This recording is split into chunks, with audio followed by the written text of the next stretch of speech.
ఇక్కడ మనం గమనించవచ్చు, ప్రభుత్వం చెప్పినట్టు లోతు దుక్కులు ఏ విధంగా దున్నుతున్నారు అంటే ఆ భూమిలో ఉండే ఏదైతే భూమి లోపల ఉండే జీవులు కొన్ని అంటే కొంగలు ఏరుకొని తింటున్నాయి, అవి మంచిగా చెడుక అనేది పక్కన పెడితే, కానీ అక్కడ భూమిలో ఉండే వానపాములు కానీ ఇతర జీవులన్నీ ఈ టైర్ కింద పడి చనిపోవడం కానీ మట్టి తిరిగేయడం వల్ల చనిపోవడం కానీ ఇట్లా జరుగుతుంటాయి అన్నమాట.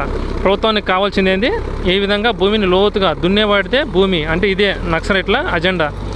ఈ ప్రభుత్వం నక్సలైట్లదని అనుకోవడానికి పూర్తిగా నిదర్శనం.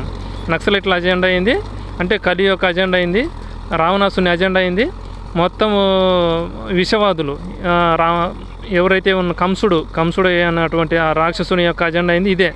భూమిని దున్నేవాడు, భూమి ఎంతగా దున్నితే అంటే ఇవి ఇక్కడ దగ్గరలో ఉండే ఓంకార ఆలయం అంటే ఓంకారానికి ప్రధాన ఆలయం అనేటువంటి ఆలయం మీద కూడా ప్రభుత్వం ఈ విధంగా నాశనం చేసి దున్నడము, దోకడము, సర్వనాశనం చేయడం అదే అనేటువంటి అజెండాతో ముందుకు కదులుతున్నటువంటి విస్తరిస్తున్నటువంటి ఏదైతే ప్రభుత్వ విధానాలు ఉన్నాయో అదే దాంట్లో భాగమే ఈ దున్నేవాడితే భూమి జై జవాన్ జై కిసాన్ అనేటువంటి నినాదాలు కూడా వాటికి అనుకూలంగా ఈ విధంగా ఉన్నాయి.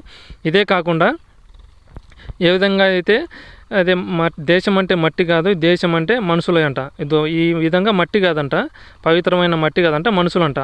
ఆ మట్టిని అపవిత్రం చేసి మనుషులంట, ఆ మట్టిని నాశనం చేసే మనుషులంట, ఆ భూమిని సర్వనాశనం చేసే మనుషులంట, అడవులను తగలబెట్టే మనుషులంట. ఇంతకు ఆ మనుషులు అంటే ఎవరంటే ప్రభుత్వ మనుషులు.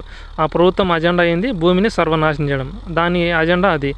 దాని యొక్క భూ వినాశక కార్యాలకు రక్షణ కోసమే ఆర్మీ దళాలు కానీ పోలీస్ దళాలు కానీ పనిచేస్తుంటాయని ఈ సందర్భంగా తెలియజెప్తున్నాను.